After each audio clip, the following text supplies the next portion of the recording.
So let's get that boring stuff out of the way right off the bat. Let's look at the patch notes here for Alpha 20 relating to the shape and creative menus, because there's been a big change in Alpha 20 of how to actually build and do things, well, in a building way and constructing things in the game. So they talk about the building blocks have received a major overhaul, and that's definitely the case. There are now 1,300 unique shapes to select from every craftable material, and this is huge.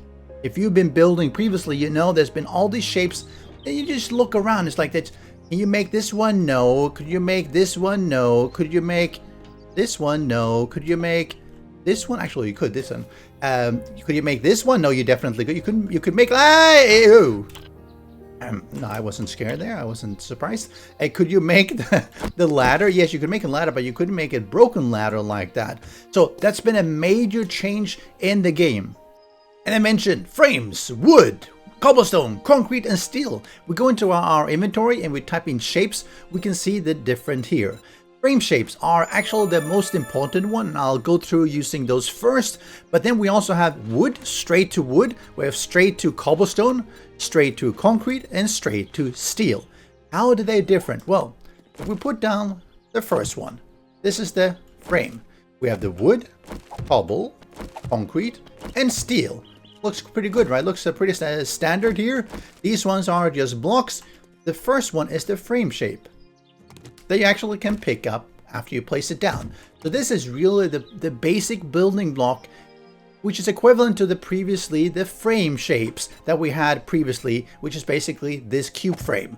But they've actually made it slightly different in that you can craft directly to the other materials as well, which is really helpful if you know exactly what you're building. If you're not quite sure, use this sort of, I guess it's called a wooden baseboard, whatever kind of thing, because you can place it down and then pick it up if you're not sure what you want to do.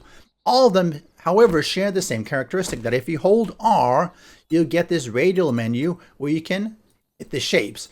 And this is where you get access to 1,365 actually, excuse me, different shapes. So let's say you want to have a pole 1 meter circle, you can do that.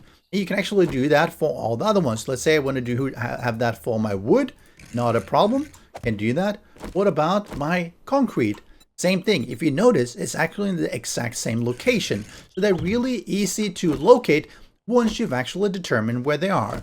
So if I'm looking at the shapes here, if I take this shape, and then I look at the cobblestone and I go down to the same location, I'll get the exact same shape. So that's really helpful because it's no longer forcing you to sort of hunt around for the different shapes. So what you normally do when you build, if you want to start building an effective way, is that you find the different shapes you want to have for your build using the frame shapes. Let's say I want to have that one there, and then I want to have this one. Let's say let's put that one behind, and I want to put this one on top. Like that, and then I say, this is good, this is good. Now I can actually upgrade it using wood. You see, I used up 8 wood, upgraded. Now it's equivalent to this wood. I can no longer pick it up, however. But the benefit is that until you actually upgrade, you can keep picking it up. The other materials work the same way, except that you can no longer pick them up, which is a little bit inconvenient, I have to say. But it means that, let's say you want to do something like this. You want to have this, but you want to have it in steel. The best way is actually to place it down in this frame shape. Then you go to your steel block, you look at it and hold R, and you can do copy shape. And then you see, oh, I have the same shape, but it's in the wrong orientation. You can do something else, hold R looking at this, and you do copy rotation. So now it's in the exact same rotation, and I can then just pick it up and place down my steel. Why is this helpful? Well, because if, let's say I had placed it down like that, breaking it down is a huge pain because it's got 10,000 hit points. So making sure you get it in the correct orientation is really, really important, especially as you go up the material. It just wood, has something like, 500? The cobblestone has 1,500. Concrete has 5,000 and steel has 10,000. So you want to make sure you don't get the steel and probably concrete wrongly. Another thing that you can actually do is that if you have the material and you don't want to go straight up these ones, you can actually just upgrade. So right click, let's see, you saw the bottom right, I used 10 cobble rocks. Do one more, 10 concrete mix upgraded, and another right click, and I'm up at 10 steel in order to get that steel circle. But you might be saying, hey, wait a moment. If I just place this one down, copy shape, and let me see, copy rotation. If I just place it down, it's just effectively 10 steel. Compared to first putting up the wood, then the cobblestone upgrade, then the concrete upgrade, and then finally the steel, they're still going to cost 10. And that is correct. You're wasting a lot of resources if you're upgrading all the way. However, it does give you the option of easily take it down. Let's say you're on the wood and you realize that no, this is not the shape that you want to have.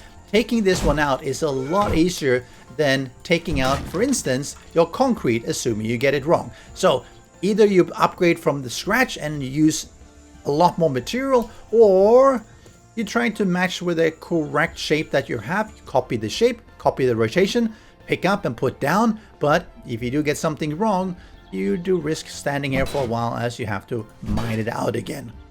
And there's a few more ways you can actually manipulate the shape that you have. So let's look at this shape as well. You'll see if you just go to this one is where you actually select the different shapes, and they have all these different categories as well. If you click on one, you notice that it actually will show the ones that they have. Let's say for the wedges now. If you click again, it'll go back to actually showing all of them. You'll notice here, 220. I click again, it goes back to the 1365. And there's a lot of shapes in there that are probably going to take you quite a lot of time to just go through all of them. You can page it through as well if you want to do that. And if you're building, I would definitely take the time to just familiarize yourself a little bit with the different shapes that exist. But you're not going to be able to easily go through all of them. So just start easy and then just sort of build up from there. You can also, as I showed, you can copy the shape. You'll get something like that. You can do copy the rotation. Actually, it doesn't really work for that one, but let's copy that shape and then copy the rotation. You'll see end up exactly the same rotation. Really helpful. Let's say you want to have, let's say I want to have this shape. I can copy it. You see the rotation is wrong. And I do a copy rotation and ends up exactly the same. And you might be noticing, hey, how can it be painted? Well, this is actually something that if you start the game in, well, with cheat mode enabled, even if you don't have debug or creative mode on, you see it's off. When you hold R, you get this extra material type of selection, which actually allows you to put it down with a particular material. It can be pretty convenient if you're doing a creative build, for instance, because then you don't have to paint it afterwards. This is not available if you're just playing survival, so keep that in mind. You also have the rotation. We have on face, simple, and advanced. And I don't know why, but I seem to be getting pretty much the same on face and simple. I guess it depends on specifically what shape it is. But if you're doing advanced, you get usually the full rotation possibility. You'll see it basically flips around all the different variations that it can actually be placed. It's a little bit more difficult to put it the way you want to, but if you want to have a different shape, you need to get used to using the advanced shape menu as well. So you can actually rotate it the way you want to have it. And the really good way of the new way they've been allowing you to select these shapes is that if you find a shape that you think is, this is cool, I want to use it, you actually can go up to it, basically do a copy shape. And you'll see now I have the same one in the material that I've chosen in case it was actually steel. If I want to have it in my cobble, I can just copy shape and I have it in cobble, and then I can go and use it myself in my own build. But sometimes you actually will run across certain shapes that I believe are in the game, but you can't copy them. I'm not really sure why that is the case. You see this, I can copy the rotation, but I can't copy the actual shape. But usually they're part of the destruction. So let's say in this case, let's see what seems to match here. Maybe something like this. No, slightly different. So that I wonder if there are still certain shapes that you actually cannot access through the shape menu, and that's why you're not able to copy them. That's my suspicion. So there might still be some shapes that they will be adding that actually are not craftable. You'll see this one is fairly close, but it's not exactly the same. And I can't copy it. Let's see, can I copy this? I can not copy this one as well. So there's definitely going to be some shapes in there that maybe are special ones and they don't allow you to copy them yet, at least. I have personally had a bunch of fun trying to figure out what shapes I should be using when I'm building and just sort of starting slow. And you tend to start with a basic cube, or you can make a square and then basically just enhance it from there as you get more familiar with the different shapes. You should definitely try out the Cube 5 and Cube 7 to make yourself a tower. Good luck, builder. See you next time. Special thanks to the great patrons supporting the channel. If you would like to join the Vedui community and support these videos, do follow the Patreon link.